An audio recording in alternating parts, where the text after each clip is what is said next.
Lembranças quase esquecidas de quem viu a história passar diante dos seus olhos, de quem ajudou a construir essa história com as mesmas mãos que hoje seguram a gaita.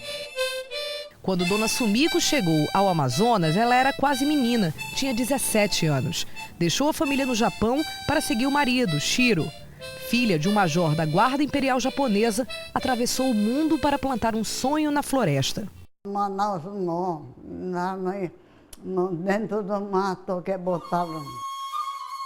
Japão, década de 20, o país vivia uma explosão demográfica. Faltava espaço para as lavouras. Amazônia brasileira, década de 20, a região perdia a hegemonia da borracha, um território vasto e carente de um novo ciclo econômico. Foi assim que lugares tão distantes, de povos tão distintos, se uniram sob um mesmo interesse. O Japão precisava de terra para sua gente plantar, o Amazonas de gente para plantar na sua terra. Em 1926, o governo do Amazonas fechou um acordo com empresários japoneses para a concessão de 1 milhão de hectares aos imigrantes. Um projeto audacioso foi então idealizado por um visionário. Tsukasa Uetsuka era deputado, investiu seus recursos e seu prestígio no projeto de trazer imigrantes para a Amazônia. Ele sabia que ia ser difícil, mas ele acreditava que se fosse muito bem planejado e executado, ele conseguiria sucesso. O geógrafo Camilo Ramos estuda a fundo essa história. Ele encontrou e coordenou a recuperação de imagens quase perdidas no tempo. O filme é de 1930 e mostra a missão japonesa que demarcou terras.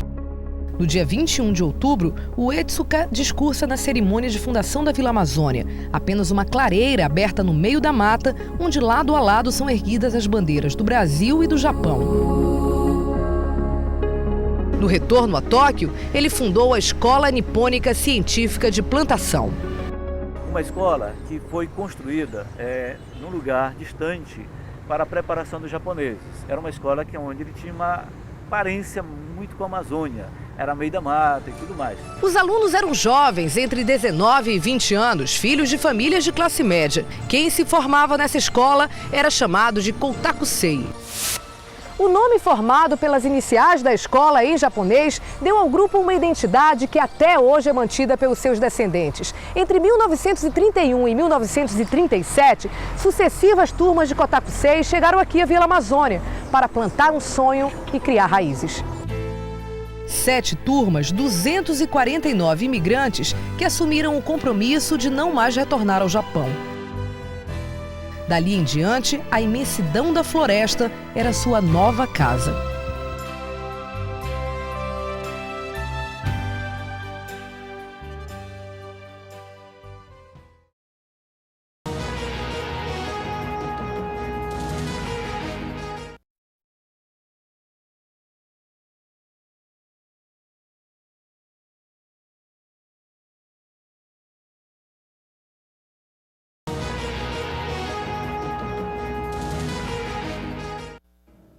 A semente que atravessou o mundo junto com os japoneses gerou um novo ciclo econômico para o Amazonas. Na segunda reportagem da série sobre os 80 anos da imigração dos Kotakuseis, o desenvolvimento da juta e o tempo de prosperidade.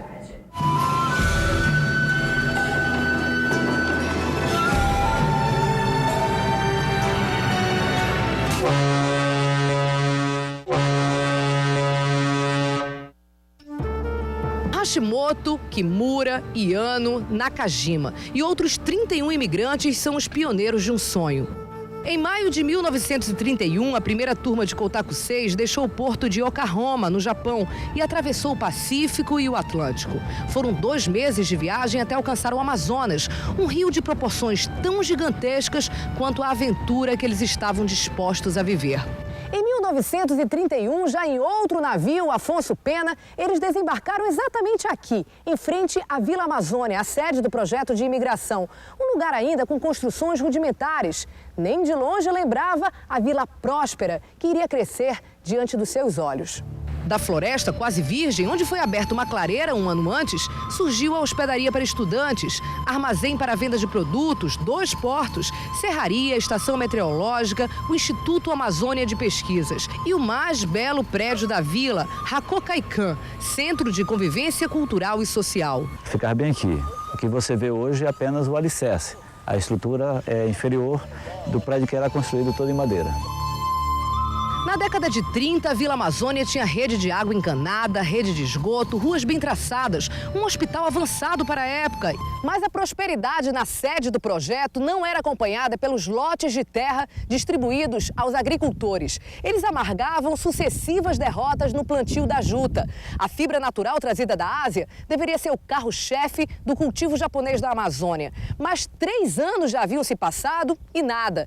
O desânimo já tomava conta dos colonos. Foi quando um homem mudou o destino dessa história. Ryota Oyama não estudou na escola dos Kotakusei. Era um colono que aos 50 anos havia migrado com a família. Entre os filhos estava Tamon, hoje com 92 anos, e a única testemunha de uma história surpreendente. Em 1934, Ryota Oyama percebeu que 2 plantas de juta de seu terreno cresciam mais que as outras. Numa noite de tempestade, uma planta foi perdida. Sobrou a outra, cultivada com carinho por Ryota. Um único pé perfeito de juta da Índia em solo brasileiro. Nascia ali uma nova era na agricultura brasileira. Em pouco tempo, o Brasil passou a ocupar o 7º lugar na produção mundial de juta. O país, que importava por ano 40 mil toneladas de juta indiana para fazer sacos de café, tornou-se autossuficiente. Na década de 60, a fibra asiática respondia por mais de 1/3 de toda a riqueza produzida no Amazonas. Para ribeirinhos como Oscar, a juta é uma herança que ainda hoje ajuda a sustentar a família. Nossa comunidade nós trabalhamos mais na juta mesmo, só na fibra. Se não for a fibra, o produtor não quieta aqui nada.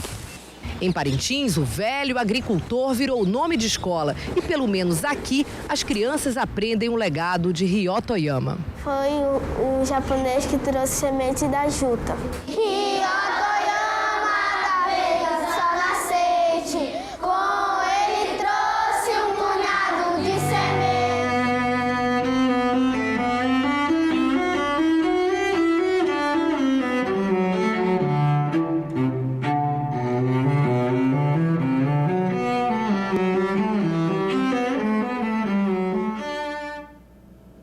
Amanhã, na terceira reportagem, você vai acompanhar o confisco, prisão e preconceito durante a Segunda Guerra Mundial.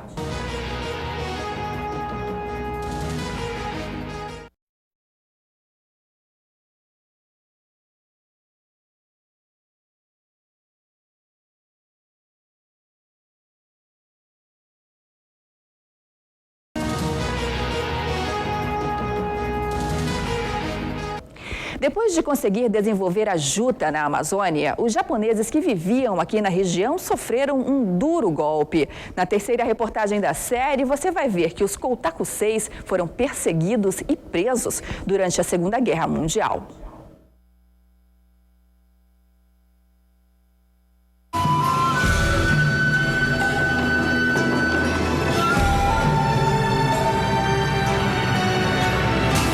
Floresta, calor, insetos. Trabalho de sol a sol. Quando finalmente os japoneses conseguem fazer a juta da Índia brotar em solo brasileiro, sofrem um duro golpe. A Constituição brasileira, em 34, ela muda. Ao mudar, não poderia ser concedido a nenhum estrangeiro mais do que 10 mil hectares de terra. E os japoneses tinham 1 milhão de hectares de terra. O Tratado de Doação de Terras, fechado entre o governo do Amazonas e o governo japonês, é então desfeito. Os imigrantes perdem a terra. Restou Vila Amazônia, que estava fora do acordo. A Companhia Industrial da Amazônia, fundada pelos japoneses, vendia os primeiros fardos de juta quando as bombas do outro lado do Atlântico atravessaram o caminho da prosperidade. Com o Japão declarado inimigo do Brasil, os imigrantes passaram a ser vistos com desconfiança. O clima era tenso. Muitos se esconderam com as famílias na floresta para escapar das perseguições, como Tsunegi Toguchi. Ele teve que sair, assim, quase escondida mesmo. E se instalou abaixo da Serra de Parintins. Quem decidiu ficar em Vila Amazônia foi levado pelos soldados brasileiros como prisioneiro de guerra e acabou em um campo de concentração no Pará como traidor. A Vila Amazônia virou um espólio de guerra. Foi leiloada em 1946 e comprada pela empresa JG Araújo, que construiu esse casarão. É o prédio mais antigo da velha Vila dos Japoneses. Da época dos imigrantes, sobraram ruínas. Do Do imponente prédio Hakokaikan, feito de peças de madeira encaixadas no estilo asiático, ficaram apenas as telhas e os símbolos de pedra da fachada, aproveitados em um centro social. Nós temos um projeto para a reconstrução dele, para transformar-se no Memorial Kotakusei. Em pé, só o velho galpão abandonado, que emoldura o descaso com a história. Ainda hoje, os descendentes lutam para encontrar os túmulos do cemitério japonês. Os anos pós-guerra continuaram sendo difíceis para os imigrantes e não apenas pelo preconceito. Correu na região o boato que o povo japonês era enterrado com seus tesouros. Os túmulos, então, aqui do cemitério de Vila Amazônia foram quebrados e muitos deles violados em busca de dinheiro e ouro. Até que descobriu-se que o tesouro do japonês era outro. Os japoneses são enterrados com um relicário, que é onde conta toda a história de vida dele no lugar onde eles viviam. A história dos japoneses que estavam no relicário se perdeu, porque simplesmente os brasileiros saquearam o cemitério, atrás de riquezas, coisa que nunca existiu. Com o Japão destroçado pelas bombas, o Brasil continuou sendo um porto seguro para novas levas de imigrantes, como Dona Nair. Ela desembarcou no Amazonas no fim dos anos 40, com as marcas de quem viu a guerra de perto. Foi dormir, a macaco gritou, lembrando da guerra. Será que já começou de novo a guerra? Aos poucos, japoneses e brasileiros foram juntos construindo uma história de amizade e amor. Nascida às margens do rio Amazonas, Dona Maria enfrentou o preconceito dos tempos de guerra com Kimishige, com quem se casou e teve 12 filhos. Teve muita gente que disse que tinha muitos que vieram, que eram espiões também, só um boato, sim. Japoneses e seus descendentes tiveram que esperar quase 70 anos pelo pedido oficial de desculpas, que ocorreu nesta terça-feira na Assembleia Legislativa, pelas agressões, injustiças e calúnias durante a Segunda Guerra Mundial. Para nós, é como se a gente não tivesse conseguido lavar a honra dos nossos pais. A gente pode dizer aos nossos pais, descansem em paz.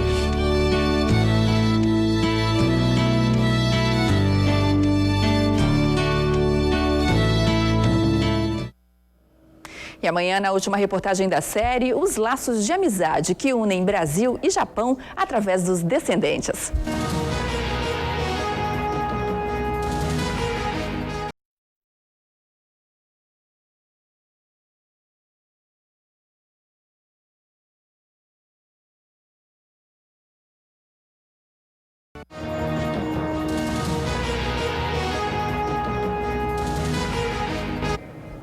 Na quarta e última reportagem da série sobre os 80 anos de imigração dos Kotakuseis no Amazonas, vamos mostrar como vivem os descendentes dos japoneses, brasileiros que tentam manter viva a tradição de seus pais e avós.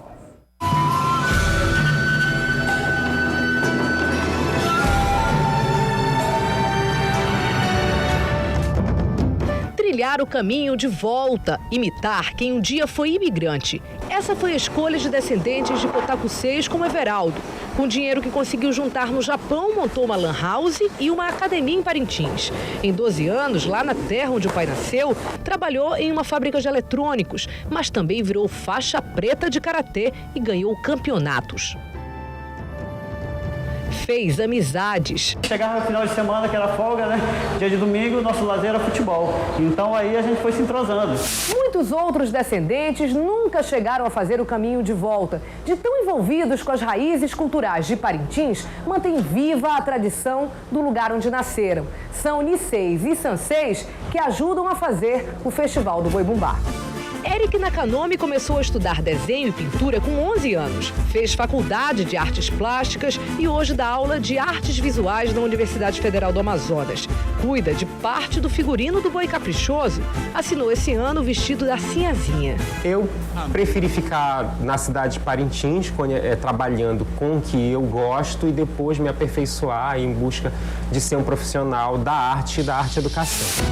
Carlos ajuda a colocar o boi garantido na arena. Descendente da família Okamura, ele representou no festival desse ano Ryoto Oyama, pai da Juta.